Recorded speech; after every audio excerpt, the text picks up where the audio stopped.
بسم اللہ الرحمن الرحیم رب اشرح لی صدری ویسر لی امری واحلل عقدۃ من لسانی یفقہوا قولی اللہم الہمنا رشدنا واعذنا من شرور انفسنا اللہم انفعنا بما علمتنا وعلمنا ما ينفعنا وزدنا علما اللہم صل علی سیدنا محمد وعلی آل سیدنا محمد وبارک وسلم آمین یا رب العالمین۔ حضرات، جو ہمارا مبحث چل رہا ہے پچھلی 5 نشستوں سے تقریباً، وہ اسم اور مسمہ کا ہے، اور ہم جانتے ہیں کہ امام غزالی علیہ الرحمہ نے جو اپنا مذہب بیان کیا، مسلک بیان کیا اس باب میں، وہ یہ ہے کہ اسم غیر مسمہ بھی ہے، غیر تسمیہ بھی ہے، اور پھر انہوں نے اس پر دلائل قائم کیے، اسم کی وضاحت کر کے، مسمہ کی وضاحت کر کے، تسمیہ کی وضاحت کر کے، ہویت اور غیریت کی وضاحت کر کے، کہ ہوا ہوا کہنے کا کیا مقصد ہے اور ہوا غیرہ کہنے کا کیا معنی ہے۔ اس کے بعد ایک تیسرا مذہب تھا کہ جس کے بارے میں انہوں نے یہ کہا کہ یہ لوگ ذہین ہیں اور جدل اور کلام میں مشغول ہیں۔ تو وہ جو مسلک تھا، وہ مسلک یہ تھا کہ اسم کبھی مسمہ ہوتا ہے، کبھی مسمہ نہیں ہوتا، اور کبھی نہ مسمہ ہوتا ہے اور نہ اس کا غیر ہوتا ہے۔ تو یہ جو مسلک تھا، امام غزالی علیہ الرحمہ نے فرمایا کہ یہ ابعد المسالک ہے، ابعد المذاہب ہے، بڑی دور کی کوڑی ہے، درست مذہب نہیں ہے۔ پھر انہوں نے فرمایا کہ دیکھو ہم اس کی ایک تعویل کر لیتے ہیں۔ وہ تعویل انہوں نے کیا کی کہ اسم کی جگہ مسمہ رکھ دو، اسم کی جگہ مفہوم رکھ دو، تو ہم یہ کہہ سکتے ہیں کہ مفہوم کبھی ذات کی حقیقت ہوتا ہے اور مفہوم کبھی غیر ذات، بمعنی یہ کہ وہ ذات کی حقیقت نہیں ہوتا۔ تو فرمایا کہ اس مسلک میں ہمیں 2 اصلاحیں کرنی پڑیں گی۔ وہ 2 اصلاحیں کیا تھیں کہ جس کے بعد ہم اس کے پہلے قضیے کو درست ثابت کر سکتے ہیں کہ مسمہ کبھی ذات کی حقیقت ہے اور کبھی غیر ذات، بمعنی یہ کہ ذات کی حقیقت نہیں ہے۔ تو وہ 2 اصلاحیں کیا تھیں کہ اسم کی جگہ ہم مسمہ رکھیں، یہ نہ کہیں کہ اسم کبھی مسمہ ہوتا ہے اور کبھی نہیں ہوتا، بلکہ ہم یہ کہیں کہ مسمہ کبھی ذات ہوتا ہے اور کبھی ذات نہیں ہوتا۔ اور دوسری جو اصلاح انہوں نے تجویز فرمائی تھی وہ یہ تھی کہ ذات کی جگہ حقیقت ذات رکھیں، کیونکہ لفظ قادر ہو، خالق ہو، عالم ہو، ان سب کے اندر بھی ذات پر دلالت پائی جاتی ہے، لیکن ذات کی حقیقت پر دلالت نہیں پائی جاتی، بلکہ ذات کو مبہم چھوڑ دیا جاتا ہے اور اس کے بعد ایک صفت کا اثبات کر دیا جاتا ہے۔ تو یہ 2 اصلاحات انہوں نے تجویز فرمائی۔ اس کے بعد وہ اسی مسلک کے جزو ثانی کی طرف منتقل ہوئے کہ ان لوگوں نے کہا کہ خالق غیر مسمہ ہے۔ کہا تھا نا، یہ اوصاف اضافیہ پر ہم نے بات ختم کی تھی۔ تو امام غزالی فرماتے ہیں کہ یہ کہنا کہ خالق غیر مسمہ ہے، اگر تم کہو کہ لفظ خالق غیر مسمہ ہے تو یہ تو ہم بھی کہتے ہیں کہ اسم ہمیشہ غیر مسمہ ہے، اور اگر تم یہ کہو کہ اس کا مسمہ غیر مسمہ ہے تو پھر یہ کیا ہوگا؟ یہ استحالہ ہے، یہ محال ہے۔ یہ کیسے ہو سکتا ہے کہ اسم کا جو مسمہ ہے وہ مسمہ نہ ہو، اسم ہوتا ہی وہ ہے جو مسمہ پر دلالت کرے۔ یہ مانند ہو جائے گا کسی کہنے والے کے کہ دلیل کا مدلول مدلول نہیں ہے، حالانکہ دلیل ہوتی ہی وہ ہے جو اپنے مدلول کی طرف رہنمائی کرے۔ یہ باتیں بھی ہم تفصیل سے دیکھ چکے۔ اچھا، یہ جو دوسرا مسلک تھا، تیسرا مسلک، اس کا جو جزو ثانی تھا، ان لوگوں نے یہ دلیل کیوں اختیار کی تھی وہ بھی میں نے تفصیل سے بیان کیا تھا۔ وہ وجہ یہ تھی کہ انہوں نے کہا کہ لفظ خالق ہے نا، تو لفظ خالق کے اندر اثبات ہے اور ہر اثبات میں کوئی وصف ہوتا ہے، تو کیا اللہ تعالیٰ اپنی مخلوق سے کوئی وصف لیتے ہیں؟ نہیں، اللہ سبحانہ و تعالیٰ جب مخلوق نہیں بھی تھی تو تمام اوصاف کے ساتھ متصف تھے۔ تو جب ہم خالق کہتے ہیں تو گویا ہم اللہ کے لیے کسی صفت کا اثبات نہیں کر رہے کہ جو مخلوق کی وجہ سے اسے حاصل ہو گئی ہے، بلکہ ہم اس میں خلق کا اثبات کر رہے ہیں۔ بات واضح؟ تو خالق کا غیر ہے کہ عین ہے؟ وہ تو خالق کا غیر ہے، اس لیے ہم نے کہا کہ یہ لفظ مسمہ کے غیر پر دلالت کرتا ہے۔ بات واضح ہو رہی ہے کہ نہیں؟ یعنی اسم غیر مسمہ ہے۔ اس پر امام صاحب علیہ الرحمہ نے فرمایا تھا کہ یہ بات بھی درست نہیں ہے، اور پھر انہوں نے اوصاف کو، صفات کو 2 حصوں میں تقسیم کیا۔ وہ کیا تھیں؟ اضافی اور غیر اضافی۔ بات واضح ہے کہ نہیں؟ اضافی صفات کون سی ہیں؟ اضافی صفات وہ ہیں کہ جن کو ریلیشنل ہم نے کہا، جن میں دو چیزوں کے تعلق کے اعتبار سے ایک صفت سمجھ میں آتی ہے. جیسے ہم خالق کہیں گے تو مخلوق ہو یا نہ ہو، لیکن مخلوق کا تصور خالق ہونے میں بالکل موجود ہے کہ نہیں؟ موجود ہے. اسی طرح جب ہم اب کہیں گے تو اب کہنے میں کیا ابن کا تصور موجود ہے کہ نہیں؟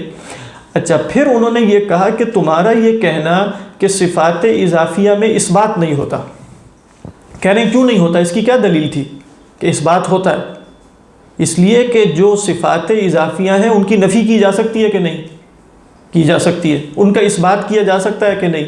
کیا جا سکتا ہے. تو اس کا مطلب یہ ہے کہ اس شخص کو جس کے اندر صفت اضافی پائی جاتی ہے کوئی وصف حاصل ہو رہا ہے، جس کی بنیاد پہ ہم کبھی نفی کرتے ہیں کبھی اس بات. کیسے؟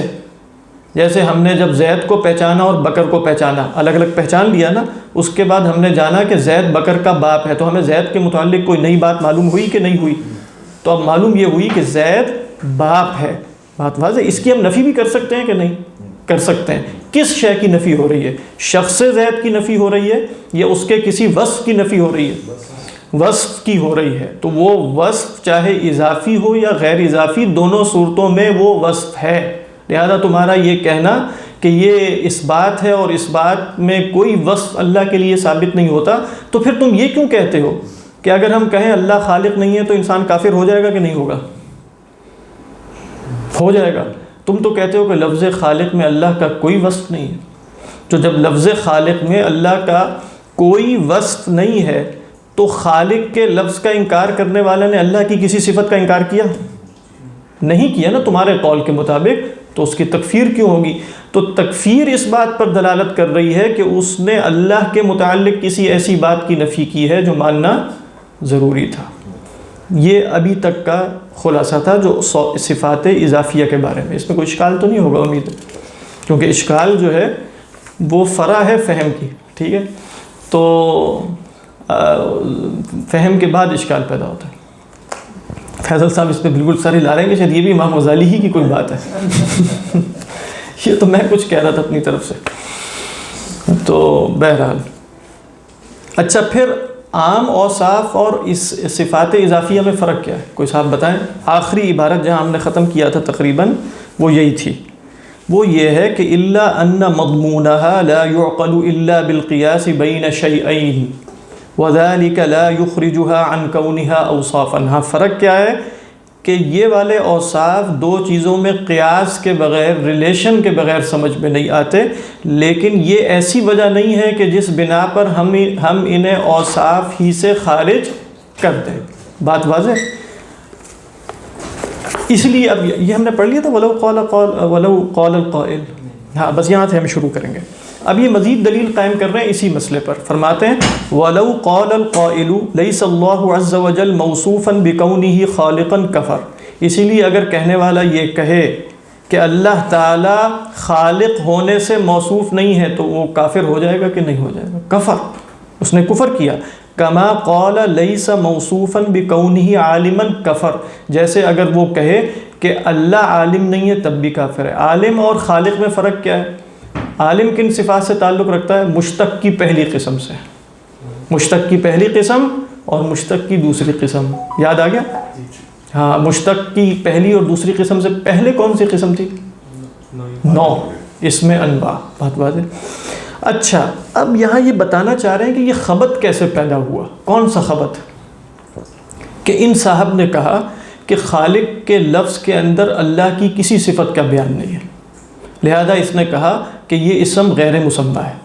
کس وجہ سے یہ خبط واقع ہوا میں بس آپ کو سمجھا دیتا ہوں، پھر ہم یہ پڑھ لیں گے. وہ خبط یہ واقع ہوا کہ متکلمین تقسیم کیا کرتے ہیں؟ جوہر اور عرض کی. ٹھیک ہے، جوہر اور عرض. جوہر کیا ہوتا ہے؟ جو قائم بالذات ہے. قائم بالذات ہونے کا مطلب یہ ہے کہ وہ خود اپنے محل میں پایا جاتا ہے. جیسے یہ گلاس ہے. ٹھیک ہے، تو گلاس یہاں موجود ہے نا. اب یہ موجود جس جگہ پر ہے، آپ کہیں مکان میں موجود ہوتا ہے تو قائم بالذات کیسے ہوا؟ مکان کوئی شے نہیں ہوتی، مکان تو موہوم ہوتا ہے. بس گلاس موجود ہے، یہ الگ بحث ہے. ڈاکٹر صاحب مکان وہمی ہوتا ہے کہ نہیں ابھی میں بیان نہیں کر رہا، لیکن یہ گلاس ہے نا. لیکن اس گلاس کا یہ تو کلر لیس ہے، لیکن گلاس کا کلر ہو سکتا ہے کہ نہیں؟ تو جو شے اس محل کے بغیر نہ پائی جائے وہ عرض ہے، اور جس کو وجود کے لیے کوئی محل نہ چاہیے ہو وہ کیا ہے؟ جوہر. اب مثال کے طور پہ یہ میز جوہر ہے، لیکن یہ جو میز کا کلر ہے براؤن، یہ براؤن کلر کسی جوہر ہی میں پایا جا سکتا ہے. جیسے ہم پہلے بھی دیکھ چکے ہیں کہ آپ کہہ سکتے ہیں یہ براؤن شاید براؤن جا رہا ہے، براؤن نہیں جا رہا ہوگا، کوئی براؤن چیز ہوگی. نہ سمجھ میں آئے لیکن یہ بات واضح ہے. نہیں جو آپ نے جوہر بیان کیا ہے، جوہر، ہاں، کہ ایک چیز جو اپنے محل اور جوہر، اس کا دیکھیں اس کو نا ویسے فلوسافیکلی کہتے ہیں سبسٹریٹم، ایک سبسٹنس بھی کہہ دیتے ہیں اور ایک ہوتا ہے سبسٹریٹم. سبسٹریٹم کا نام سنا ہے؟ ہاں، تو وہ کیا ہوتا ہے؟ وہ اصل میں جوہر ہے. جوہر کا مطلب یہ ہے کہ جتنی بھی صفات ہیں نا، اراز کو چھوڑیے، صفات فی نفسی ہی کہیں پائی جاتی ہیں، حرکت فی نفسی ہی کہیں پائی جاتی ہے، رنگ کہیں پایا جاتا ہے، لمبا ہونا کہیں پایا جائے گا، لمبی. اچھا، یہ صفات کہاں پائی جائیں گی؟ کسی محل میں. ہاں، کسی شہر میں. اس محل کو جوہر کہتے ہیں. بس محل آپ کیا کیا ہوتا ہے؟ جس محل سے مراد مطلب پیلس، محل سے مراد سبسٹریٹم. ٹھیک ہے، محل کی کوئی فزیکل ایگزسٹنس ہونی ضروری، ظاہری بات. یعنی اس لیے ہم اللہ کی صفات کو آراز نہیں کہتے. جوہر اور عرض کی جب آپ تقسیم کریں گے نا تو عرض کے لیے جوہر ضروری ہے، اور جوہر لازماً کسی اسپیس اینڈ ٹائم میں ہوگا، اس کی کوئی ڈائمینشنز ہوں گی، لمبا ہوگا، چوڑا ہوگا، جو بھی ہوگا. عرض کیا ہوتا؟ جی، آراز کیا ہوتا؟ آراز صفات ہے. اب میں نے اس کے لیے لفظ صفات بول دیا، اگرچہ ہم یہاں صفات نہیں بولتے لیکن سمجھانے کے لیے درست. ایکسیڈنٹس ہیں. آراز کیا ہے؟ وہ ایکسیڈنٹس ہیں. ٹھیک ہے، تو اب آپ کو سمجھ میں آ رہی ہوگی کہ بھائی عالم، علم کہیں پایا جاتا ہے یا وہ کسی عالم میں پایا جائے گا؟ علم کسی ذات میں پایا. ہاں، تو علم کیا ہے؟ صفت. اور جس میں وہ پایا جائے گا اس کو ہم ذات کہتے ہیں. اس جگہ پر ہم اس کو جوہر کہہ رہے ہیں. اس جگہ پر اسے کیا کہہ رہے ہیں؟ آسان فہمی میں جوہر کہہ رہے ہیں. اسی طرح آپ کہیں رنگ، رنگ خود پایا جا سکتا ہے یا کسی رنگ چیز کا رنگ ہوگا؟ تو آپ اس بڑی آسانی سے خود تفریق کر سکتے ہیں کہ آپ دیکھیں یہ شے فی نفسی ہی پائی جاتی ہے، تو اگر فی نفسی ہی پائی جاتی ہے تو پھر یہ کیا ہے؟ جوہر. اور اگر فی نفسی ہی نہیں پائی جاتی تو پھر یہ کیا ہے؟ عرض. اس کو آپ صفت کہتے ہیں. ٹھیک ہے. اور محل میں اور جوہر میں کیا فرق؟ اس وقت کوئی فرق نہیں، آگے جا کے فرق ہے. اور اگر کسی جوہر سے تمام اراز منفک ہو جائے وہ معدوم ہو جائے گا، معدوم ہو جائے گا. اس لیے ہم کہتے ہیں لا یخلو جو جسم ہے وہ من الحوادث. اس لیے یہ ہو ہی نہیں سکتا کہ کوئی زمانہ ایسا ہو کہ جس میں جوہر پر حوادث وارد نہ ہو رہے ہوں اور جوہر موجود ہو. تو لہذا اگر آراز کو جوہر سے منفک کر دیں تو وہ جوہر کا کوئی وجود نہیں ہوتا. لیکن اس کو بھی نہ سوچیے. یہاں تک بات آپ کو سمجھ میں آ گئی؟ اصل میں ہم امام غزالی کی بات یہ سمجھانا چاہ رہے ہیں کہ اس شخص کو یہ خبط کیسے لگا. اس کی وجہ یہ بنی کہ متکلمین اضافی صفات کو، ریلیشنل ایٹریبیوٹس کو صفات میں آراز میں شمار نہیں کرتے. سمجھ میں آ گئی؟ جب متکلمین اس کو شمار نہیں کرتے صفات میں، ان کی ایک اصطلاح ہے، اس کی ایک وجہ ہے. تو اس نے یہ سمجھا کہ جب لفظ خالق میں صفت کیا ہے؟ اضافی، اور اضافی صفت کو متکلمین صفت یا عرض کہتے ہی نہیں ہیں. ٹھیک ہے، تو اس کا مطلب یہ ہوا کہ اس لفظ کے اندر خدا کی کوئی صفت نہیں پائی جاتی، کیونکہ خدا کے لیے صفات اضافیہ متکلمین اس کو آراز نہیں مانتے. تو متکلمین خالق کو کیا کہتے ہیں؟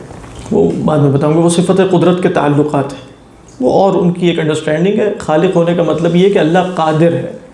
صفت قدرت کا تعلق کیا ہے؟ کبھی پیدا کر دیا، کبھی رزق دے دیا، کبھی فنا کر دیا. یہ سب کیا ہے؟ اللہ کی قدرتوں کے سب، اللہ کی صفت قدرت کے مظاہر آپ اس کو کہتے ہیں. ٹھیک ہے، لیکن بالفرض ابھی یہاں ہم نے سمجھنا کیا ہے کہ امام غزالی بتانا کیا چاہ رہے ہیں کہ اس شخص کو غلطی کیا لگی ہے.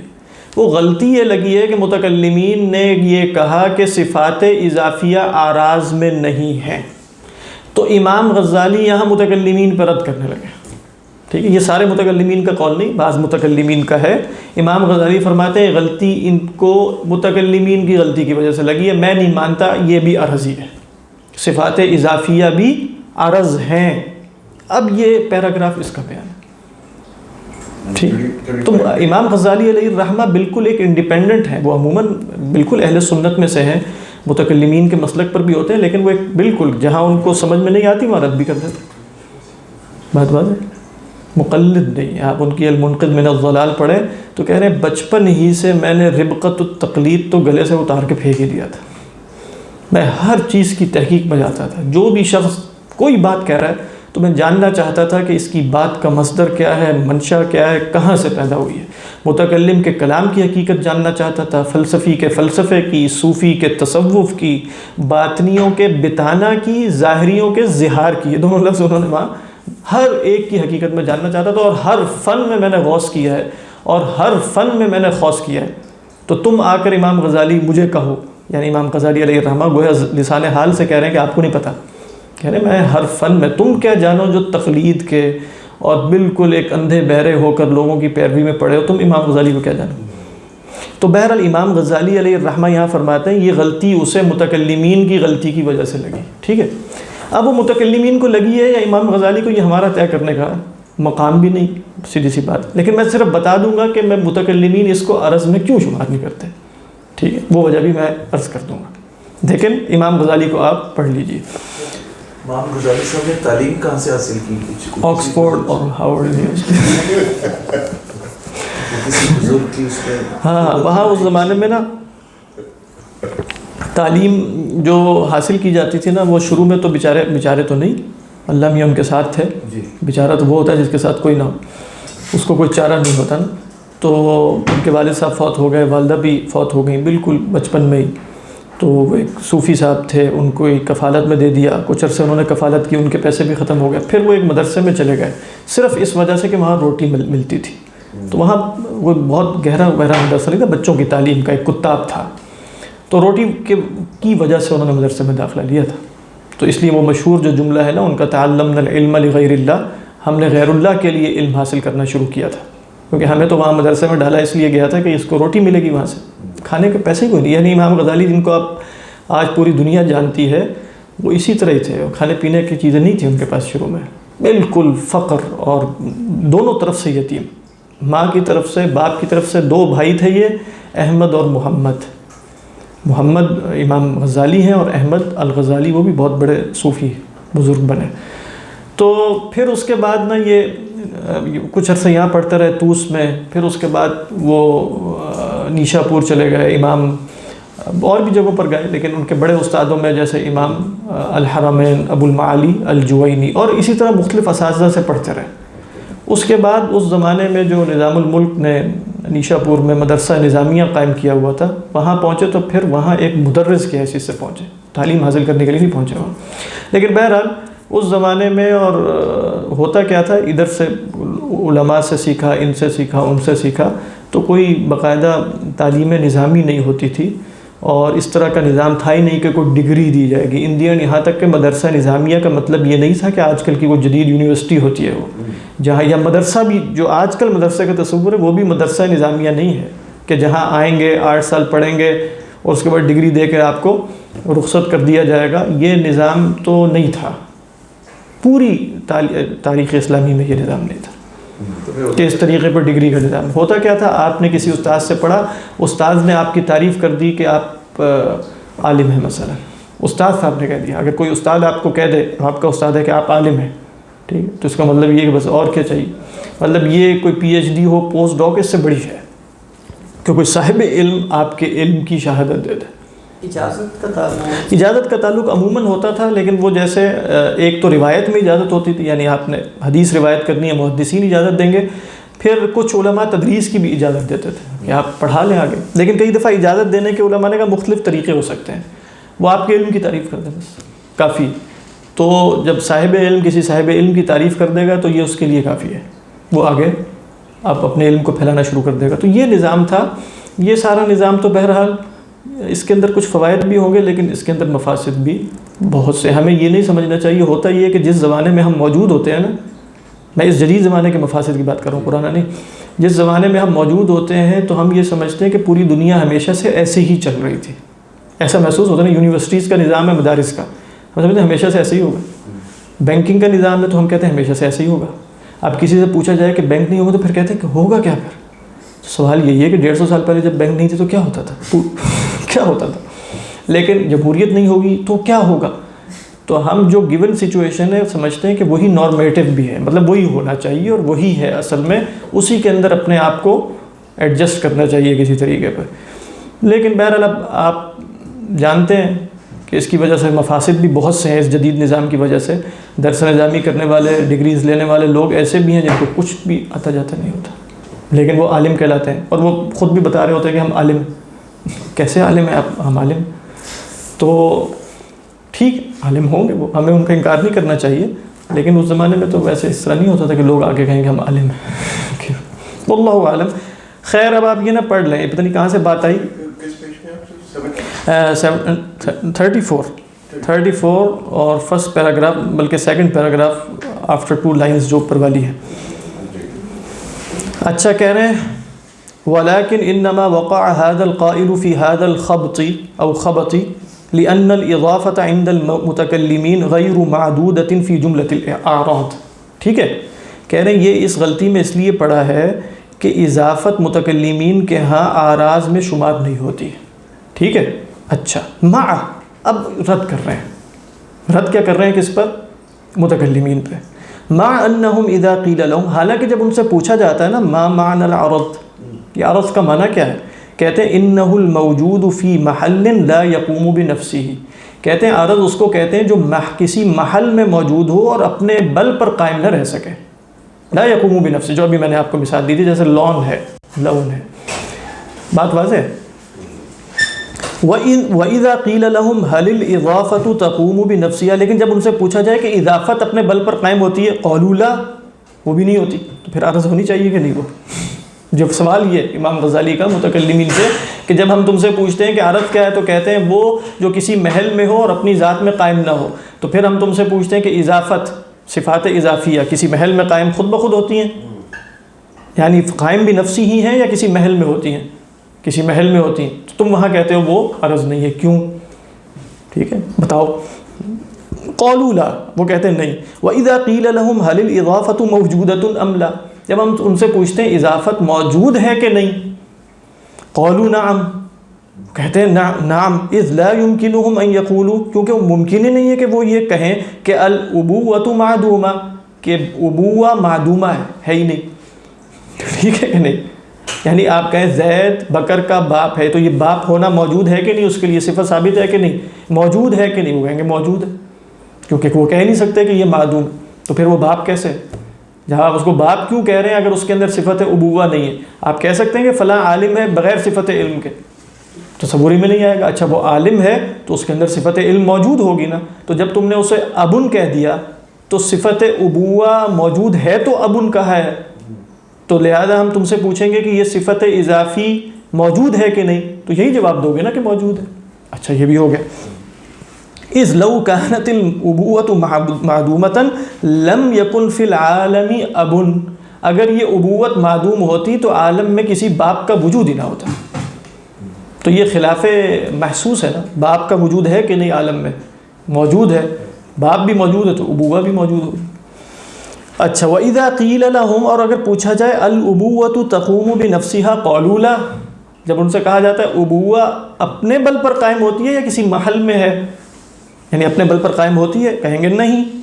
فَيُضْطَرُّونَ إِلَى الْإِعْتِرَافِ بِأَنَّهَا مَوْجُودَةٌ، تو کہہ رہے ہیں وہ مجبور ہو جائیں گے کہ اعتراف کریں کہ یہ موجود ہے فی محل، ایک محل میں، وَأَنَّهَا لَا تَقُومُ بِنَفْسِهَا، اور اپنے بل پر قائم نہیں ہوتی، بل تقوم فی محل، بلکہ کسی محل میں ہوتی ہے. محل سے مراد اب سمجھ میں آ گیا نا، وہ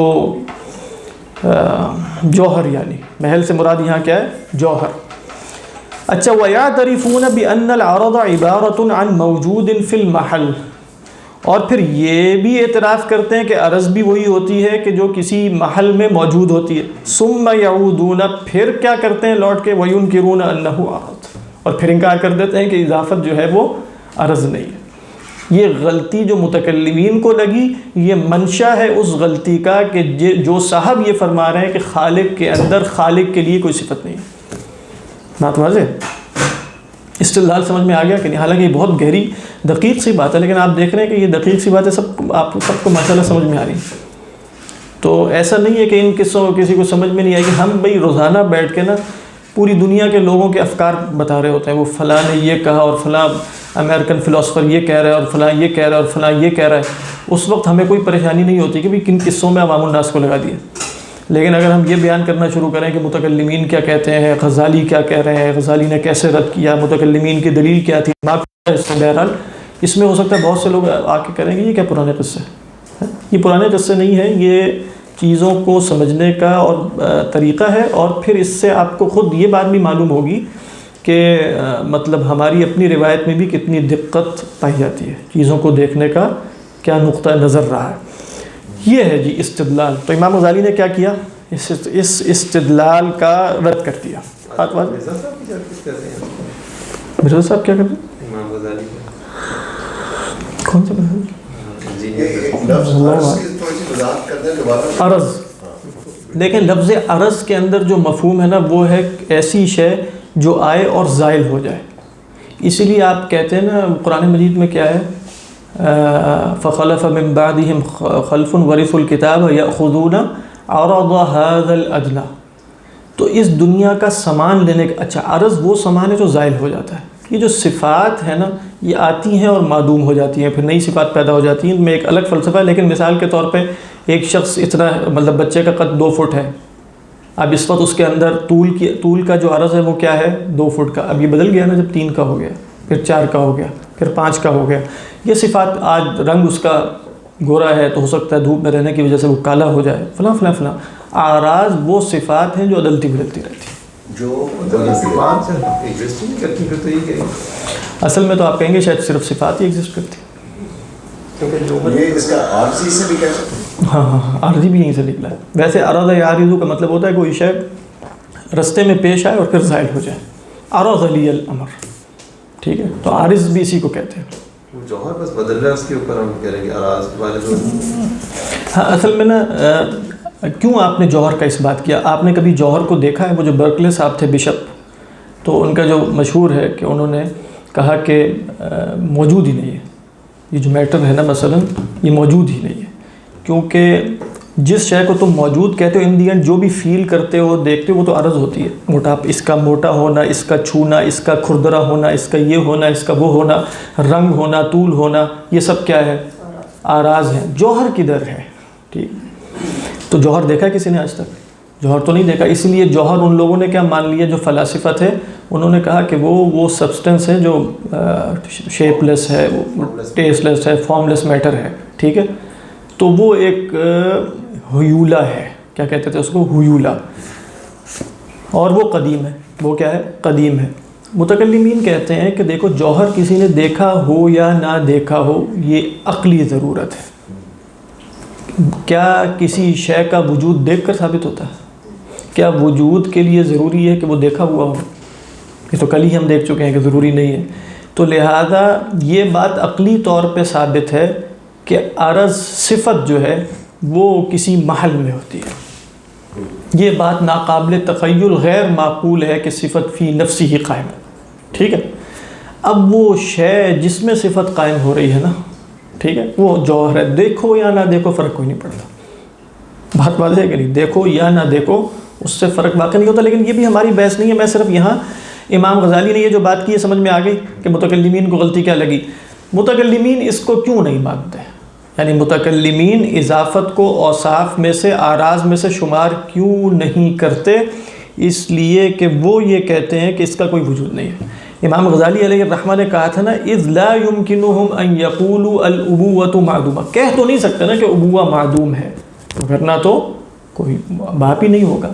یہ حضرات کیا کہتے ہیں، امام غزالی کو بھی یہ پتہ ہے، ان کے اپنے دلائل ہیں، وہ یہ کہتے ہیں کہ دیکھو صفت علم اور صفت ابوہ جو اضافی صفات ہیں، صفت علم کسی محل میں پائی جاتی ہے، اس سے اس کے اثرات کا ظہور ہوتا ہے۔ ابوہ جو ہے، جب آپ کہتے ہیں صفات اضافیہ دو چیزوں میں قیاس کے بغیر سمجھ میں نہیں آ سکتی، تو جو چیز قیاس اور ریلیشن کے بعد سمجھ میں آتی ہے وہ ذہنی ہوتی ہے، حقیقی وجود نہیں رکھتی، وہ انتزاعی وجود رکھتی ہے۔ سمجھ میں آ رہی ہے کہ نہیں بات؟ انتزاعی وجود کا مطلب یہ ہے کہ ذہن نے دو چیزوں کو دیکھ کر ایک تیسرا تصور نکالا جو نکلتا ذہن میں ہے، پھر اس کی اپلیکیشن باہر ہوتی ہے۔ کہ آپ کہیں گے یہ باپ اور بیٹا ہے، لیکن ان دی اینڈ اس والد کے اندر کوئی صفت فی نفسی ہی موجود نہیں ہے جو باپ ہونا ہے، بلکہ یہ ذہن میں انتزاعی صفت ہے جس کا اطلاق باپ پر ہو رہا ہے.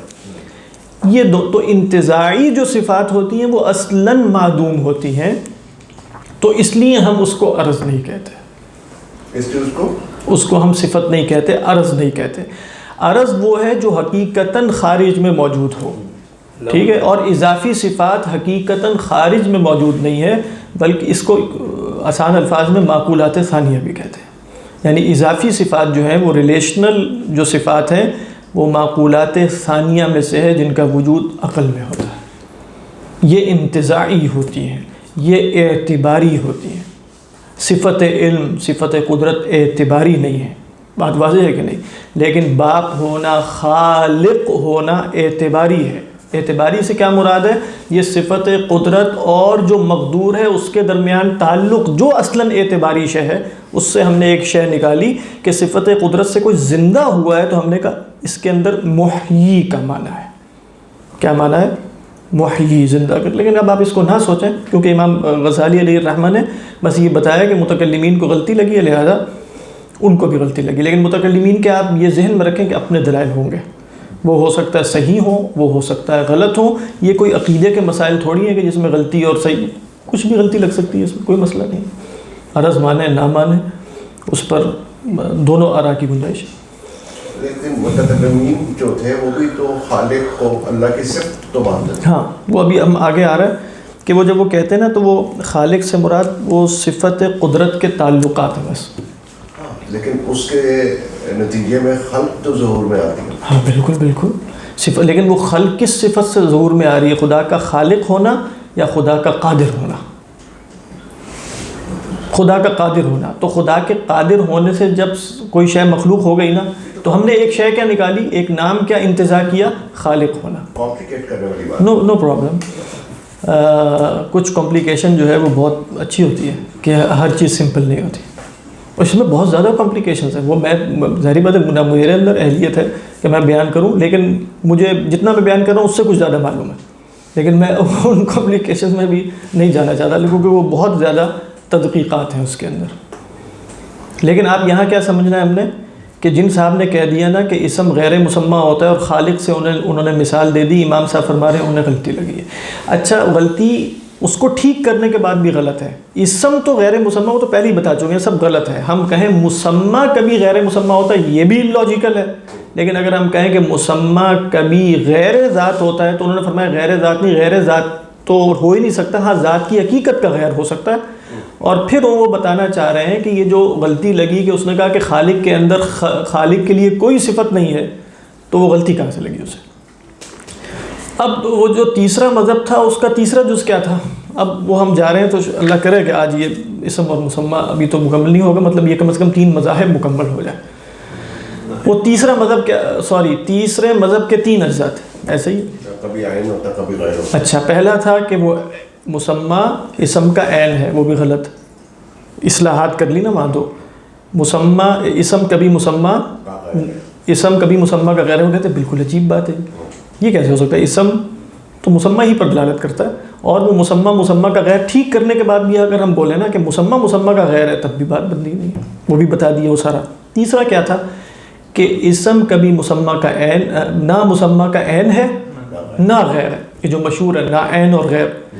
اب یہاں اس نے پھر متکلمین سے استفادہ کیا کہ متکلمین کیا کہتے ہیں کہ لفظ عالم ہے مثلا، تو اب یہ عالم میں علم صفات اضافیہ میں سے ہے یا غیر اضافیہ میں سے ہے؟ اچھا، یہ نہیں حقیقی صفت ہے. اچھا، صفات کے بارے میں اہل سنت کا ایک مشہور قول کیا ہے؟ لا عین ولا غیر. کیا قول ہے؟ لا عین، آپ نے سنا ہے کبھی؟ نہ بھی سنا ہے. صفات ذات حق عین خدا یا غیر، کیا ہے وہ؟ امت مرحومہ کی ہے کس عقیدے میں نجات. تو وہی والا کہ صفات خدا کی ذات کا عین ہے یا غیر ہے، یہ کلامی بحث ہے. اس کے کچھ فوائد عقیدے میں بھی نکلتے ہیں، کچھ باطل گروہوں پر اس کی بنیاد پہ رد بھی کیا گیا ہے. لیکن میرے اور آپ کے لیے یہ عقیدہ رکھنا کہ عین ہے یا غیر ہے یہ بالکل ضروری نہیں ہے. ہمیں کیا معلوم ہے کہ اللہ تعالیٰ تمام صفات سے متصف ہے، لیکن کیوں عین اور غیر کہا وہ ابھی ہم دیکھ لیں گے. تو یہ صاحب کیا کہیں گے کہ لفظ عالم علم پر دلالت کرتا ہے، اور علم کیا ہے؟ خدا کا نہ عین ہے نہ غیر ہے، تو اسم گویا اپنے جس مسمى پر دلالت کر رہا ہے وہ نہ عین ہوا نہ غیر. یہ ہے دلیل. ٹھیک ہے. اور وہ کس سے دلیل پکڑے گا؟ لفظ عالم سے، لفظ قادر سے، لفظ متکلم سے، کہ یہ صفات نہ خدا کا عین ہے. اچھا اس میں کیا غلطی لگی؟ پہلے ہمیں اصلاح کرنی پڑے گی کہ نہیں؟ وہی والی. کون سی والی؟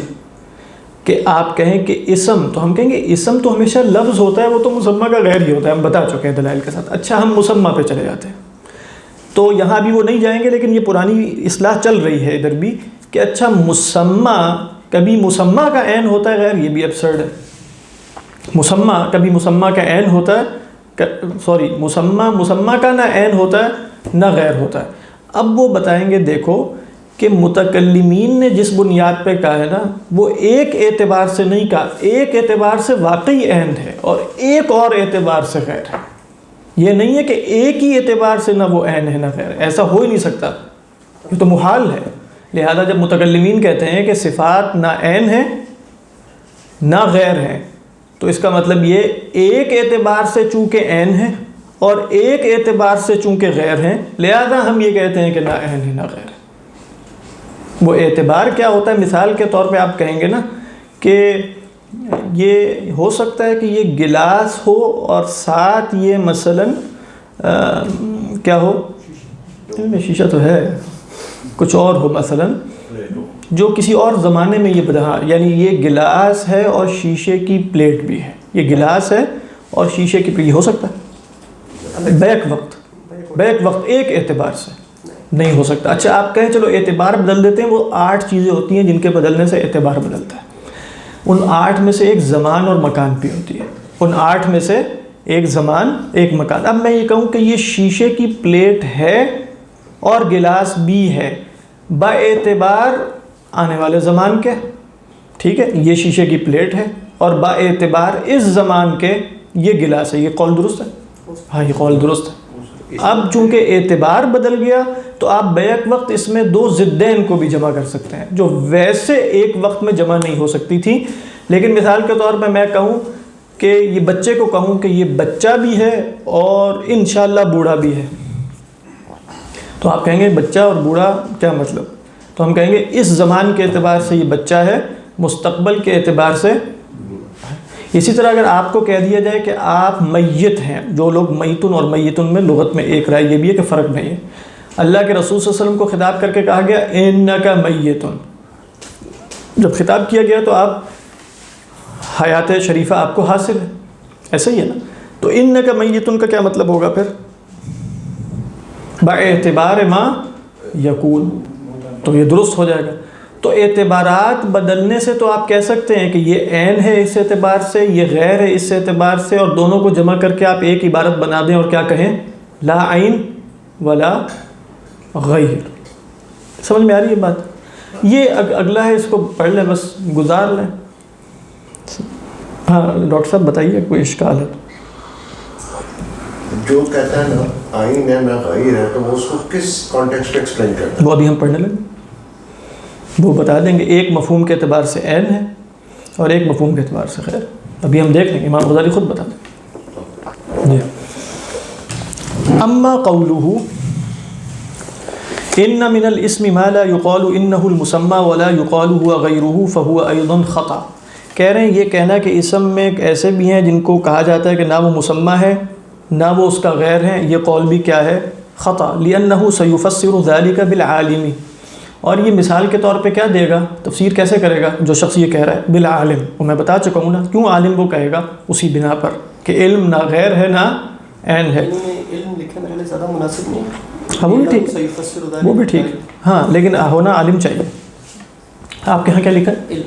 ہاں اصل میں ہونا اس لیے عالم چاہیے کہ لفظ علم کی بات نہیں ہو رہی، اصل میں بات ہو رہی ہے عالم کا جو علم ہے وہ اس کا غیر عین ہے نہ غیر. اگر آپ کہیں گے علم، اس نے تفسیر اس کے علم سے کی. ہاں نہیں، یعنی تفسیر کی اصل میں تو ابھی عالم کا بیان ہی نہیں آیا نا پیچھے سے. یعنی ان من الاسم ما لا يقال انه المسمى ولا يقال هو غيره فهو ايضا خطا لانه سيفسر ذلك بالعالم اي انه سيفسر اي سيفسر قوله هذا بهذا المثال انه عالم مثلا.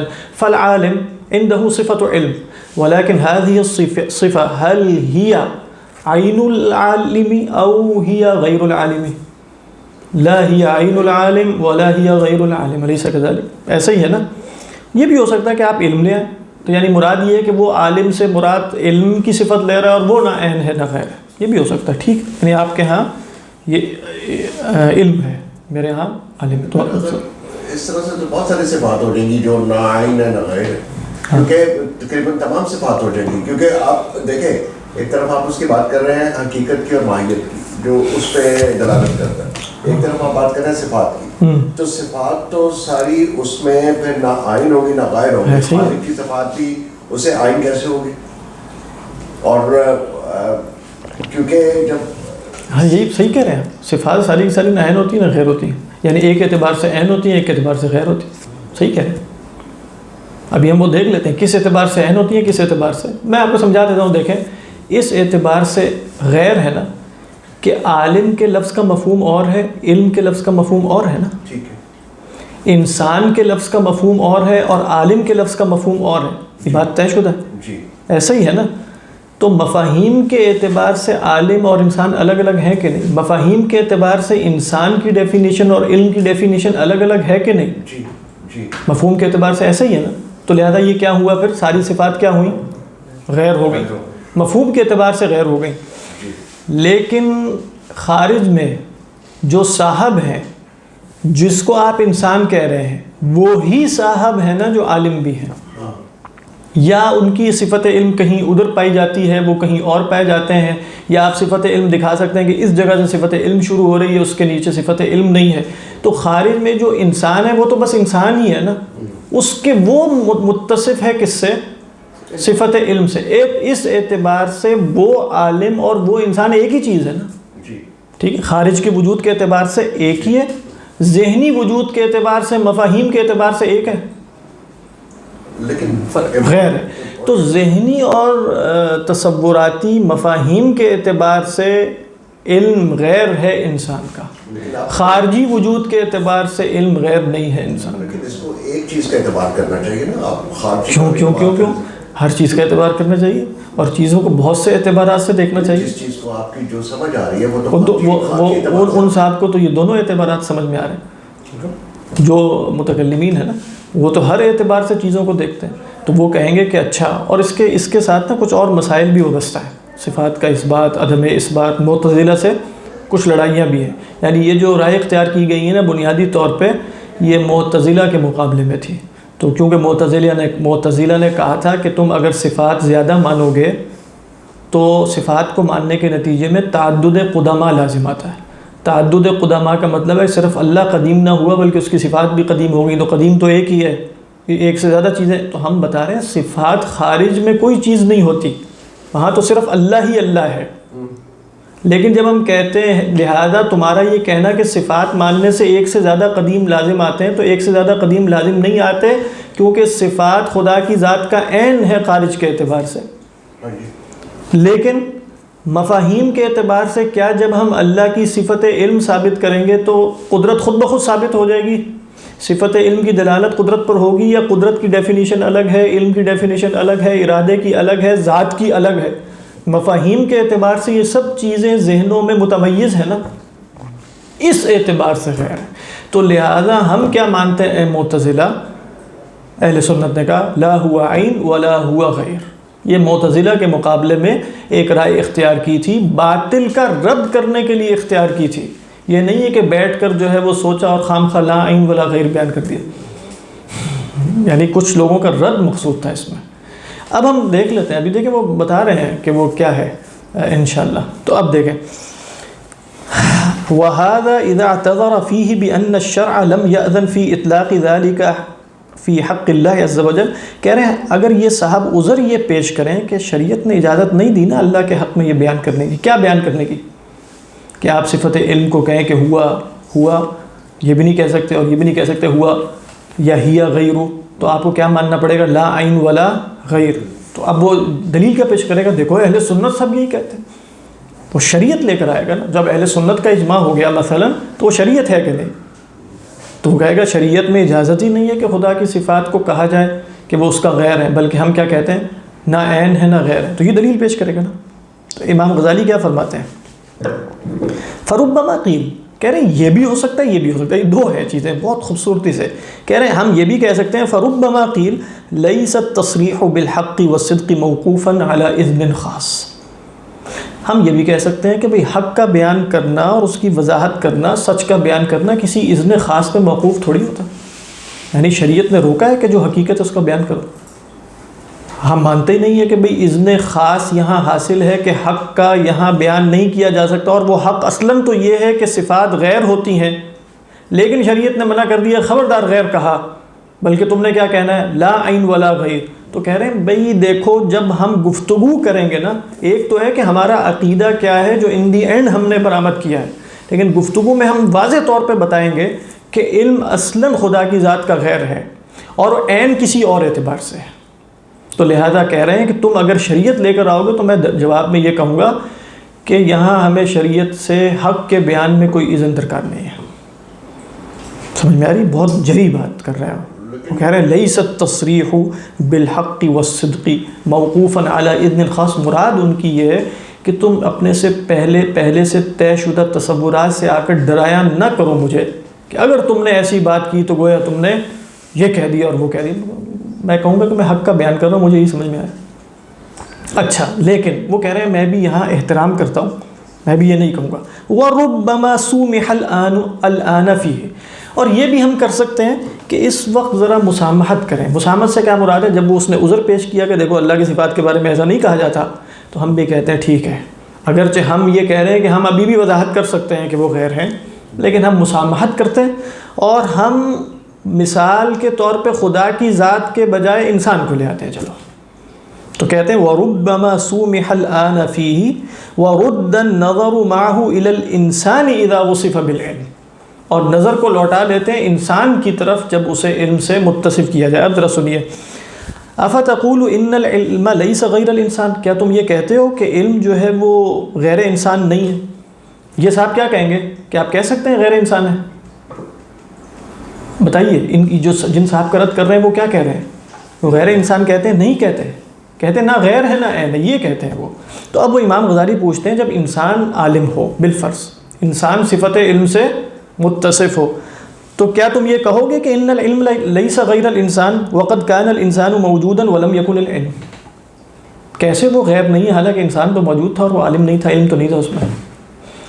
واللہ اخرجکم من بطون امہاتکم لا تعلمون شیئا، تو تم کہہ رہے ہو کہ انسان اگر عالم ہوگا تو ہم یہ نہیں کہہ سکتے کہ علم انسان کا غیر ہے، تو کہہ رہے ہیں کیسے غیر نہیں ہے؟ علم نہیں تھا اور انسان تب بھی تھا، تو اس کا مطلب یہ کہ علم اسے حاصل ہوا تو کوئی صفت زائدہ ہے نا، باہر سے کوئی صفت آئی ہے نا، اس کے اندر غیر ہے کہ نہیں، کیوں نہیں کہو گے؟ اچھا پھر وہ ایک اور دلیل دیتے ہیں وحد العلم غیر حد الانسان لا محالہ، تم کہتے ہو علم انسان کا غیر نہیں ہے، حد کی ڈیفینیشن اور انسان کی ڈیفینیشن علم کی ڈیفینیشن اور انسان کی ڈیفینیشن ایک ہی ہے۔ اگر وہ غیر نہیں ہے تو جب علم بیان کرو گے تو انسان کی ڈیفینیشن ہوگی، اور انسان کی ڈیفینیشن کرو گے تو علم کی ڈیفینیشن ہوگی، حالانکہ دونوں الگ الگ ہیں، دونوں کی حدود الگ الگ ہیں، حدود سے مراد ڈیفینیشن سے ہیں۔ سمجھ میں آ رہی کہ نہیں آ رہی؟ آگے چلیں۔ فَإِن قال، اگر وہ صاحب اب یہ آگے سے کہہ دیں کہ العلم غیر الانسان ولیکن، کہ ہاں واقعی علم ہے تو ویسے غیر انسانی، ولیکن اذا قلنا عن شخص واحد انہ عالم و انہ انسان، لیکن اگر ہم ایک شخص کے بارے میں کہیں گے نا کہ وہ عالم بھی ہے اور انسان بھی ہے، تو لم یکن العالم هو الانسان ولا هو غیر الانسان، تو ہم یہ کہنا چاہ رہے ہیں کہ عالم وہ اور انسان، نہ وہ انسان ہے نہ غیر انسان ہے۔ ہماری مراد اصل میں یہ، واقعی علم تو الگ شے ہے، لیکن جب کوئی صاحب علم سے متصف ہو جائیں گے تو وہ کیا قرار پائیں گے؟ عالم۔ تو ہم بتانا یہ چاہ رہے ہیں کہ العالم لیس هو الانسان ولیکن لیس هو غیرہ۔ سمجھ میں آ رہی ہے یہ بات؟ اچھا تو امام غزالی دیکھیں کیا جواب دیتے ہیں، لم يكن العالم هو الانسان ولا هو غیر الانسان لان الانسان هو الموصوف به، قلنا ہم یہ کہیں گے ويلزم هذا من الكاتب والنجار فإن الموصوف به أيضا هو الإنسان۔ کوئی صاحب مجھے یہ سمجھا سکتے ہیں کیا بتانا چاہ رہے ہیں امام غزالی؟ نہیں ترجمہ میں کر دیتا ہوں، تو اس سے تو لازم یہ آئے گا، یہی چیز تو پھر کاتب اور نجار میں بھی لازم آ جائے گی، تو وہاں بھی تو انسان ہی موصوف ہوتا ہے، یہ الزامی جواب جس کو کہتے ہیں، یہ میں نے پہلے بھی عرض کیا تھا کہ الزامی جواب کا مطلب یہ ہے کہ ابھی جو تم نے بات کی ہے نا، یہی بات سے تو تمہارا پچھلا مسلک پھر خراب ہو جائے گا۔ کیا مطلب؟ اس نے صفات اضافیہ کے بارے میں کیا فرمایا تھا؟ صفات اضافیہ کے بارے میں فرمایا تھا کہ وہ غیر ہوتی ہیں، ٹھیک ہے؟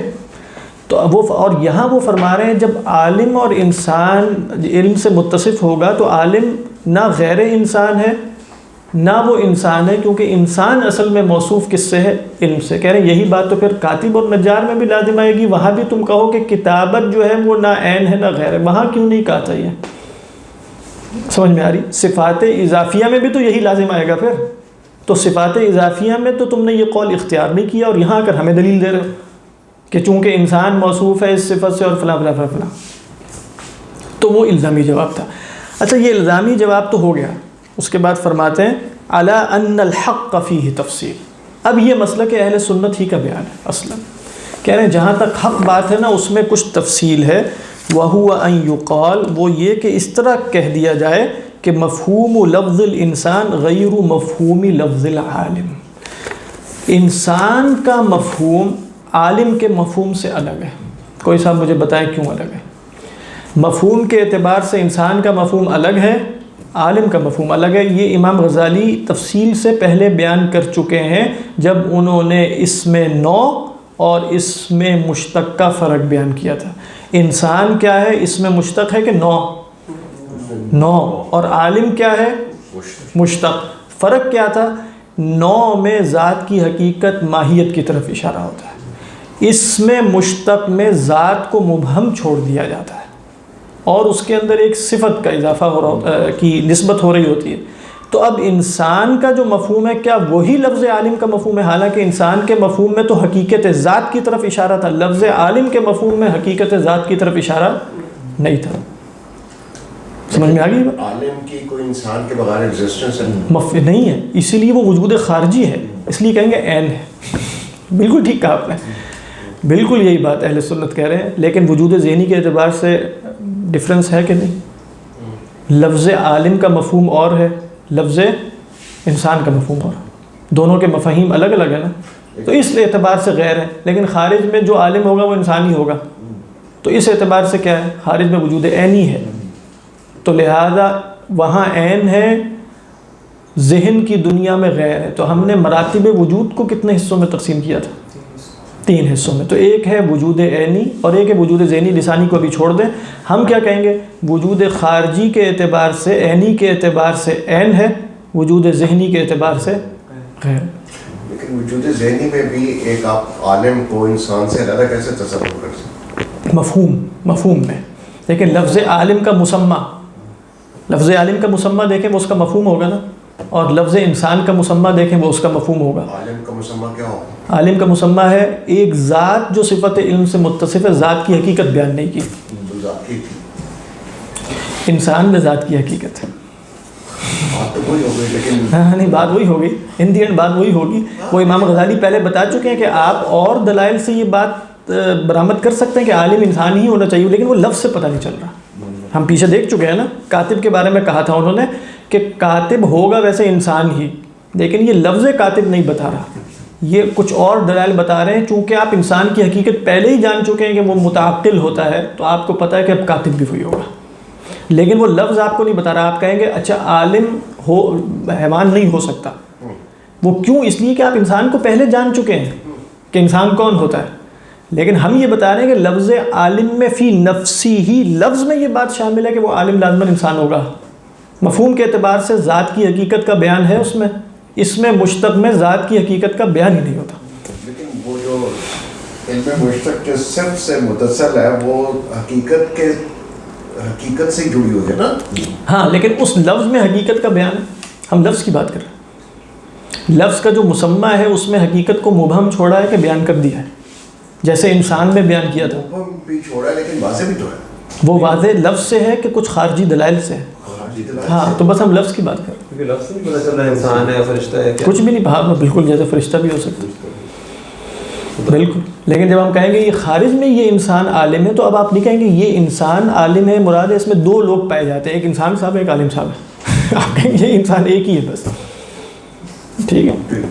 لیکن ذہن میں 2 صاحب پائے جاتے ہیں، ایک انسان ہے ایک عالم.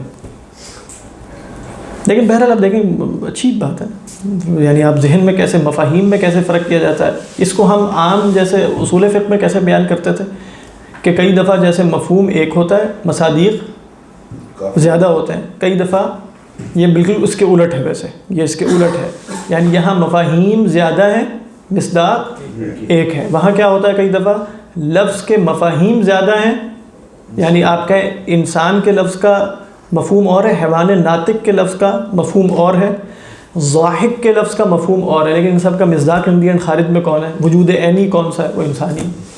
خیر، نہیں سمجھ میں آ رہی ہے بات؟ کیا کون سی بات کیا تھی اصل میں؟ الا ان الحق فيه التفصيل وهو ان يقال مفہوم لفظ الانسان غیر مفہوم لفظ العالم. یہ بتا دیا اور بالکل وضاحت ہو گئی اس کی. از مفہوم الانسان حیوان ناطق عاقل، یہ مفہوم انسان ہے. وہ مفہوم العالم شیء مبہم له علم. دیکھا وہی بات، ذات اس میں کیا چھوڑ دی؟ مبہم. عالم کا مفہوم کیا ہے کہ ایک مبہم شے جسے علم حاصل ہے. فاحد اللفظین غیر اللفظ الآخر، دونوں لفظ الگ الگ ہیں. وہ مفہوم احدہما غیر مفہوم الآخر، ایک کا مفہوم دوسرے کے مفہوم کے غیر ہے. فہو بہذا الوجہ ہوا غیر لا یجوز ان یقال ہوا، اس وجہ سے وہ غیر ہے. اور یہاں یہ نہیں کہا جا سکتا کہ ہوا، یعنی وجود ذہنی میں آپ نہیں کہہ سکتے کہ انسان اور عالم ہوا، نہیں، ہوا غیر، اپنے مفاہیم کے اعتبار سے غیر. اچھا، وبوجہ آخر، ایک اور وجہ میں، ایک اور اعتبار میں، ہوا وہ ہوا ہے. ولا يجوز ان يقال بذلك الوجه هو غیر، اس وجہ میں ہم یہ نہیں کہہ سکتے ہوا غیر. پہلی وجہ میں ہم یہ نہیں کہہ سکتے کہ ہوا، دوسری وجہ میں ہم کیا نہیں کہہ سکتے؟ ہوا غیر. وہ وجہ کیا ہے؟ وَذَلِكَ إِذَا نَظَرْتَ إِلَى الذَّاتِ الْوَاحِدَةِ الَّتِي تُوصَفُ بِأَنَّهَا إِنسَانٌ وَأَنَّهَا عَالِمٌ. وہ کب ہوگا؟ جب آپ ایک ذات کی طرف دیکھیں گے جو متصف ہے کہ وہ انسان بھی اور عالم بھی. تو اب آپ نہیں کہہ سکتے یہ دو ہیں، ٹھیک ہے. فَإِنَّ الْمُسَمَّى بِالْإِنسَانِ هُوَ الْمَوْصُوفُ بِأَنَّهُ عَالِمٌ، کیونکہ جو انسان کا مسمى ہے یہاں خارج میں شخص واحد، وہی موصوف ہے اس بات سے کہ وہ عالم ہے جی. سمجھ میں آ رہا؟ کما ان المسمى بالثلج هو الموصوف بانه بارد وابيض. جیسے ہم نے وہ شروع میں ایک مثال دیکھی تھی کہ جیسے ثلج ہے تو ہم کہہ سکتے ہیں بارد ابیض ہے، ابیض بارد ہے، کیونکہ وحدت موضوع. یہ ہم نے ہوا جب کہا تھا تو اس میں سے تیسری قسم کیا بیان کی تھی؟ وحدت موضوع. فبهذا النوع من النظر والاعتبار ہوا، اس نظر اور اعتبار سے ہوا ہے. وبالاعتبار الاول ہوا غیرہ، اور اعتبار اول میں ہوا غیرہ. اعتبار اول کیا تھا؟ مفہومی اعتبار، اور اعتبار ثانی کیا ہے؟ وجودی اعتبار. اب اس کو یوں کہہ لیں، مفہومی اور وجودی. وَمُحَالٌ فِي الْعَقْلِ أَن يَكُونَ الْاِعْتِبَارُ وَاحِدًا وَيَكُونُ لَا هُوَ وَلَا غَيْرُ. یہ ہو ہی نہیں سکتا کہ عقل میں اعتبار ایک ہو اور پھر کہیں کہ نہ وہ ہوا ہے نہ وہ غیرہ ہے. ٹھیک ہے. تو اہل سنت نے جب کہا کہ صفات نہ عین ذات ہے نہ غیر ذات ہے، تو ایک اعتبار سے کہہ رہے تھے یا دو اعتبارات سے؟ دو اعتبارات سے. وجود ذہنی کے اعتبار سے انہوں نے کیا کہا؟ ہوا غیرہ. اور وجود خارجی کے اعتبار سے انہوں نے کیا کہا؟ ہوا عینو. تو صفات کے بارے میں عموماً اہل سنت کا مسلک کیا بن گیا؟ عموماً کہ لا ہی عین ولا ہی غیر، یعنی لا ہی عین الذات ولا ہی غیر الذات. یہ بات آپ کو سمجھ میں آ گئی؟ تو لہذا ان صاحب کا یہ مثال دینا، اگر وہ کہیں گے کہ وہ نہ وہ ہے نہ وہ ہے، ایک اعتبار سے نہیں، الگ الگ اعتبارات سے. یہ اس کو الٹا بھی کہا جا سکتا ہے کہ وہ عین بھی ہے اور غائب بھی. جب آپ کہتے ہیں وہ عین بھی نہیں ہے غائب بھی نہیں ہے، تو اگر آپ مراد یہی لیں گے نا، مراد یہی لیں گے جو امام صاحب نے بیان کیے، تو پھر آپ اس میں تھوڑی سی تفصیل کریں گے. جب آپ کے عین بھی ہے اور غیر بھی ہے، پھر بھی لازم بتانا پڑے گا کہ کس اعتبار سے عین ہے، کس اعتبار سے غیر. پھر وہاں صرف یہ فرق پڑے گا کہ اہل سنت نے اگر یہ تعبیر اختیار نہیں کی تو آپ بھی نہ کریں. یہ فقہی مسئلہ ہوگا، یہ عقیدے کا مسئلہ نہیں رہے گا. عقیدے کے مسئلے کا تعلق کب رہے گا؟ مفہوم سے، کہ آپ بیان کیا کر رہے ہیں. اصطلاحات یہ ہونی چاہیے یا نہیں ہونی چاہیے، اصطلاحات جائز ہے کہ نہیں جائز، اب یہ عقیدے کا مسئلہ نہیں رہتا.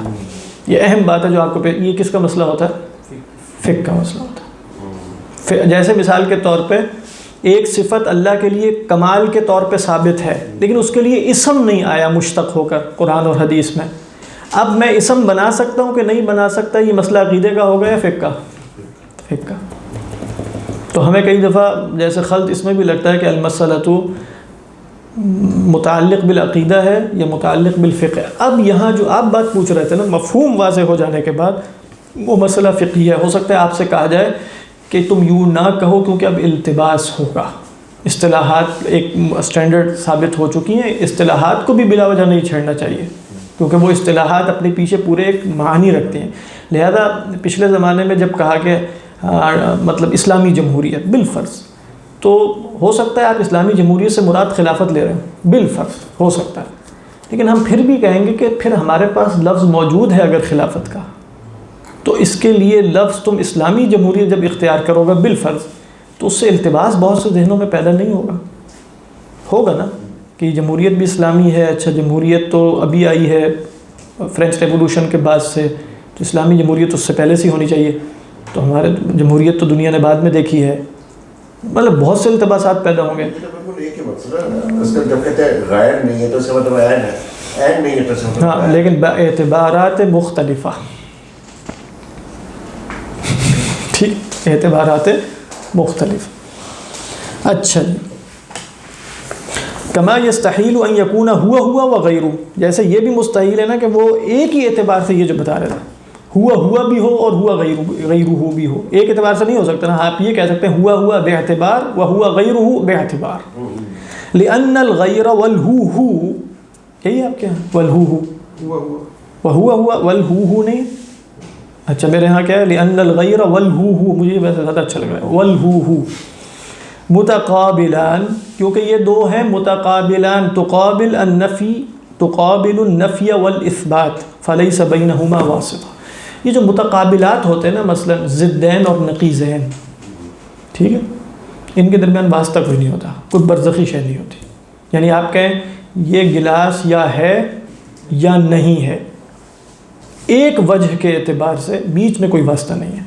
ہاں یہ ہو سکتا ہے یہ گلاس ہے اور نہیں ہے، با اعتبار زمان سابق نہیں تھا، با اعتبار زمان حاضر ہے، لہذا نہ گلاس ہے نہ نہیں، یہ ٹھیک ہے. لیکن با اعتبار واحد ہو سکتا ہے؟ نہیں ہو سکتا. بیچ میں واسطہ کوئی نہیں ہے، چیز ہوگی یا نہیں ہوگی، یہ نہیں ہے کہ نہ چیز ہے نہ چیز نہیں ہے، بیچ میں ہے. لیکن اب اس کا تعلق اس سے سمجھائیں جہاں سے آپ نے ایکسپلین کرنا شروع کیا تھا. میں نے کہاں سے ایکسپلین کرنا شروع کیا تھا؟ آپ نے ایکسپلین کرنا شروع کیا تھا جو متکلمین کی رائے ہے، ہاں وہ صرف خلق سے اور خالق سے. نہیں وہ تو گزر گئی، تو آپ نے خلط مبحث کر دیا، تو ہم تیسرے مبحث میں آ گئے.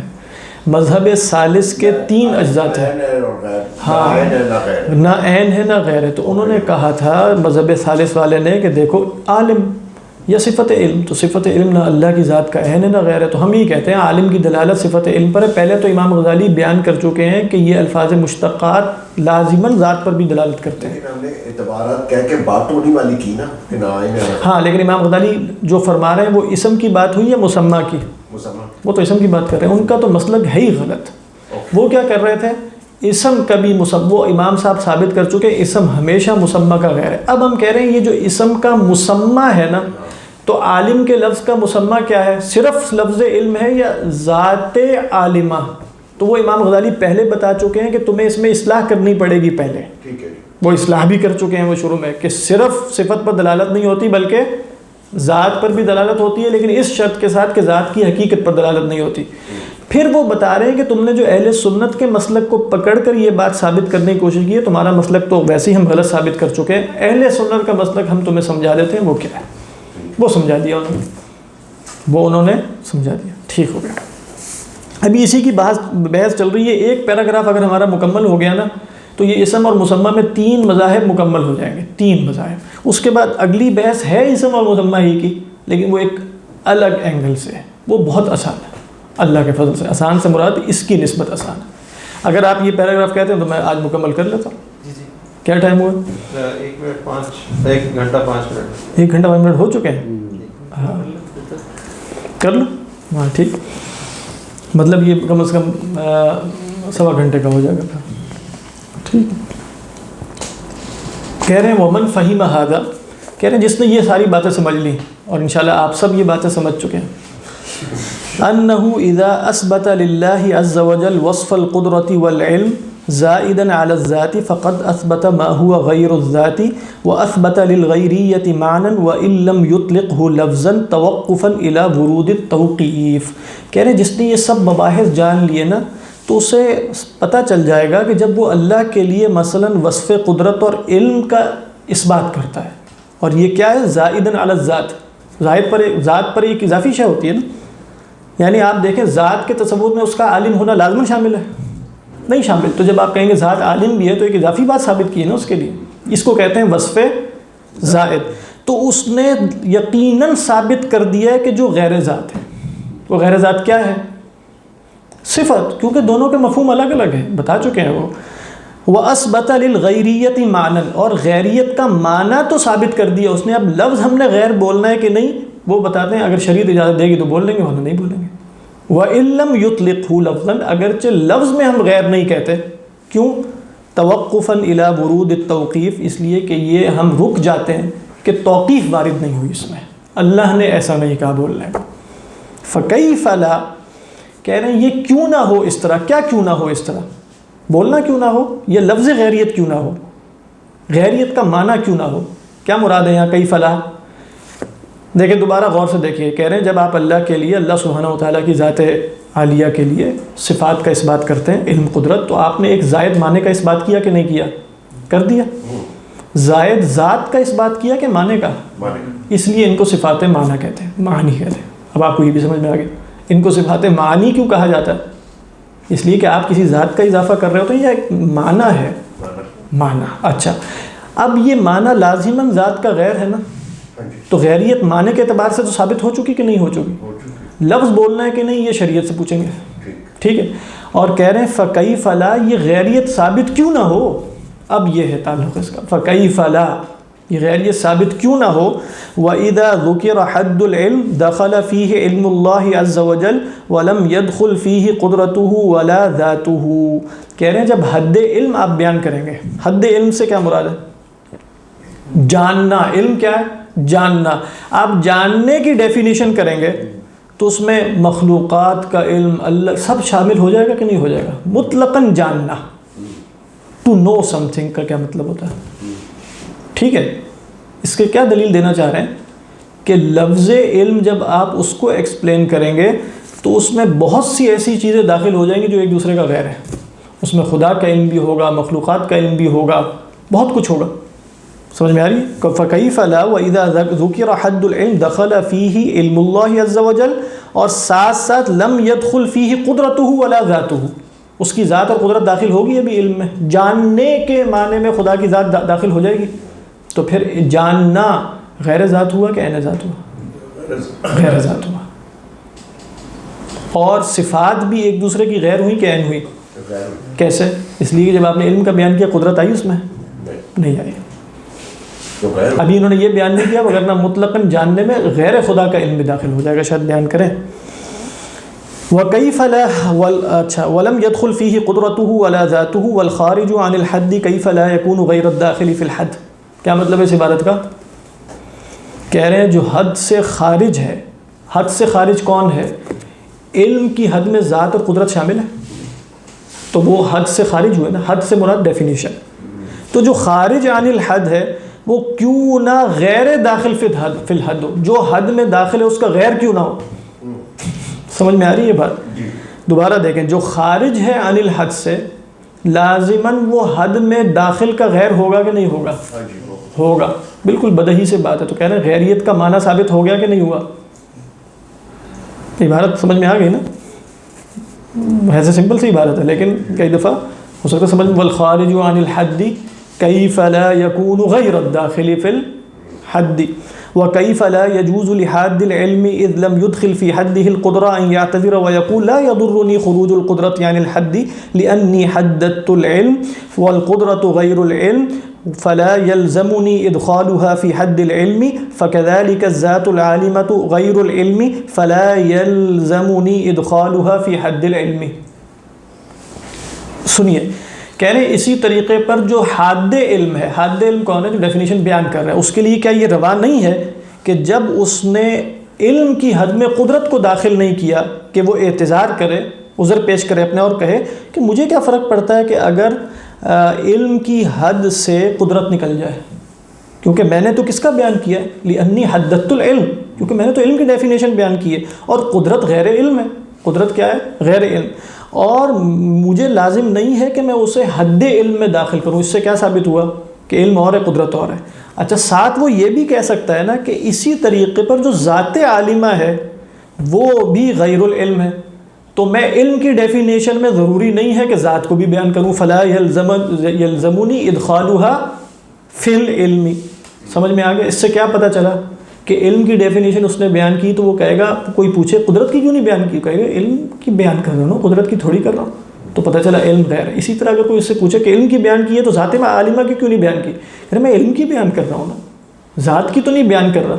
تو اس سے پتہ کیا چلا اس ساری ایکسرسائز سے کہ علم غیر ہے ذات عالمہ کا، قدرت غیر ہے ذات قادرہ کا، یہ وہ بیان کرنا چاہ رہے ہیں بس۔ یعنی معنی غیریت ثابت ہے من وجہن، وہ من وجہن کیا ہے؟ مفہومات، کیونکہ جو ڈیفینیشنز ہیں وہ مفہومات کی ہوتی ہیں، وہ حد خارجی، وہ وجود خارجی کی بات تھوڑی ہو رہی ہے، تو مسمى کی بات ہو رہی ہے، ایسے ہی ہے نا، مفہوم کی بات ہو رہی ہے۔ اچھا، فمن استنکر قول القائل الداخل فی الحد غیر الخارج من، اگر کہنے والے کا قول کسی کو اچھا نہ لگے، وہ کہے یہ کیسی بات کی ہے، کون سی بات؟ الداخل فی الحد، کہ جو داخل فی الحد ہوتا ہے وہ غیر ہوتا ہے اس کا جو خارج ہے اس سے، بات بالکل سمپل سی ہے۔ تو وَأَحَالَ إِطْلَاقَ لَفْظِ الْغَيْرِ هَاهُنَا، اور کہے کہ نہیں یہاں لفظ غیر بولا ہی نہیں جا سکتا، کیسے غیر ہے اس کا؟ تو كَانَ مِن جُمْلَةِ مَن لَّمْ يَفْهَمْ مَعْنَى لَفْظِ الْغَيْرِ۔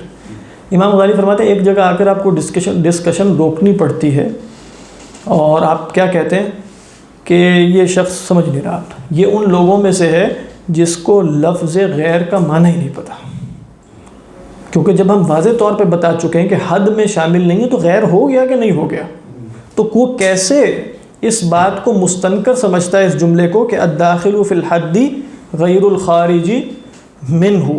پھر امام غزالی فرماتے ہیں ویسے اتنا بلید تو یہ نہیں ہوگا کہ اس کو سمجھنا ہے، وما عندی انہ لا یفهم، میرا نہیں خیال کہ یہ سمجھ نہیں رہا، بلکہ فإن معنى لفظ الغیر، فإن معنى لفظ الغیر ظاہر، کیونکہ لفظ غیر کا معنی تو بالکل ظاہر و باہر ہے، لیکن عساہ یقول بلسانہ ما ينبع عنہ عقلہ ویکذبہ فیہ سرہ، لگتا ہے یہ کہ وہ اپنی زبان سے وہ بات کہہ رہا ہے کہ جو اس کی عقل بھی خود تسلیم کرنے کو تیار نہیں ہے، ما ينبع عنہ عقلہ، اور جس میں اس کا سر، اس کا باطن خود اس کی تکذیب کر رہا ہے کہ تم یہاں کہہ رہے ہو نہیں یہ غیر نہیں ہے، یہ غیر نہیں ہے، یہ غیر نہیں ہے، حالانکہ بالکل وضاحت کے ساتھ یہ بات ثابت ہو گئی ہے کہ وہ غیر ہے اپنے مفاہیم کے اعتبار سے، اور عین ہے کس اعتبار سے؟ یہ متکلمین کا کوئی رد نہیں ہو رہا ادھر، کیونکہ متکلمین بھی مفہوم کے اعتبار سے غیر ہی مانتے ہیں۔ اچھا جی، آگے دیکھیں آخری لائن کتنی خوبصورت ہے، جس میں گویا وہ بتا چکے ہیں کہ زبان سے بلوانا تھوڑی ضروری ہے، بس عقل سے تسلیم کروانا ضروری ہے، اور اگر سمجھ میں آ جائے کہ سامنے والا بندہ اب محض مکابرت کر رہا ہے اور عقل سے اسے سمجھ میں آ چکا ہے تو بس اب آپ خاموش ہو جائیں، زبان سے نکلوا کے دینا ہمارا مقصد نہیں ہے۔ کیا فرماتے ہیں؟ وَلَيْسَ الْغَرَضُ مِنَ الْمُحَاجَّةِ الْبُرْهَانِيَّةِ، یہ جو محاجہ برہانی ہے نا، جس میں قطعی دلائل بیان کیے جاتے ہیں، اس کا مقصد، اس کی غرض اقتناص الالسنہ نہیں ہے، زبانوں کا شکار نہیں ہے، بلکہ بل اقتناص العقول، عقول کا شکار ہے، عقل اس کی جو ہے نا مغلوب ہو جائے، بس زبان سے نہ مانے، وہ تو ابو جہل نے نہیں مانا، لیکن کیا عقل اس کی مغلوب ہو گئی تھی کہ نہیں؟ حجت اور برہان سے ہو چکی تھی۔ لِتَعْتَرِفَ بَاطِنًا بِمَا هُوَ الْحَقِّ، تاکہ وہ عقول باطناً اس کا اعتراف کر لیں جو حق ہے، افصح عنہ باللسان او لم یفصح، زبان سے کہے یا نہ کہے، لیکن اصل مقصد حجت برہانیہ میں کیا ہے؟ اقتناص الالسنہ، اقتناص العقول، نہ کہ اقتناص السنہ۔ اقتناص کس کو کہتے ہیں؟ آج کل جیسے یہ اقتناص جو ہے نا، وہ جو بیٹھے ہوتے ہیں کیا کہتے ہیں ان کو؟ سنائپرز، تو اس کے لیے قناص کا لفظ ہے، وہ یہی مادہ ہے سیم، یعنی آپ نے شکار کرنا ہے، تو اقتناص کہتے ہیں شکار کرنے کو، شکار آپ نے عقلوں کا کرنا ہے نہ کہ زبانوں کا۔ الحمدللہ یہ جو اسم اور مسمہ کی بحث شروع ہوئی تھی نا، وہ ایک حد تک مکمل کیا ہوئی ہے کہ بھائی امام غزالی نے بتایا تھا کہ اسم غیر مسمہ اور غیر تسمیہ ہے، اور اس میں 3 مذاہب تھے، تینوں کا رد الحمدللہ ہو گیا، اور انہوں نے وضاحت کے ساتھ بیان فرما دیا کہ اسم غیر مسمہ ہے اور غیر کیا ہے تسمیہ. ٹھیک، تو یہ ہم پڑھ چکے ہیں، اس میں تفصیلات بہت سی آئی ہیں. لیکن اگلی بحث اصل میں کیا ہے کہ امام غزالی یہ فرمائیں گے کہ شاید کچھ لوگوں کو اشکال اس لیے ہوا ہے جنہوں نے کہہ دیا کہ الاسم هو المسمى، کہ اسماء تو اصل میں حادث ہوتے ہیں، تو اگر ہم اسم کو کہیں گے وہ لفظ ہوتا ہے اور لفظ دلالت کرتا ہے، تو پھر یہ بات لازم آئے گی کہ اللہ تعالیٰ کے اسماء تو ازل میں تھے ہی نہیں. تو ہم بتاتے ہیں کہ اللہ تعالیٰ کے اسماء ازل میں تھے یا نہیں تھے، اسماء حادث ہونے سے کیا فرق واقع ہوتا ہے، اور اس کی کچھ تفصیلات ہیں، اور پھر کچھ اور مسائل ہیں جو انشاءاللہ آئندہ ہم مطالعہ کریں گے اللہ نے چاہا تو. اس کا یار کہ روز بھیج دیا یہ آتا ہے لیکچر یوٹیوب پہ آ رہا ہے.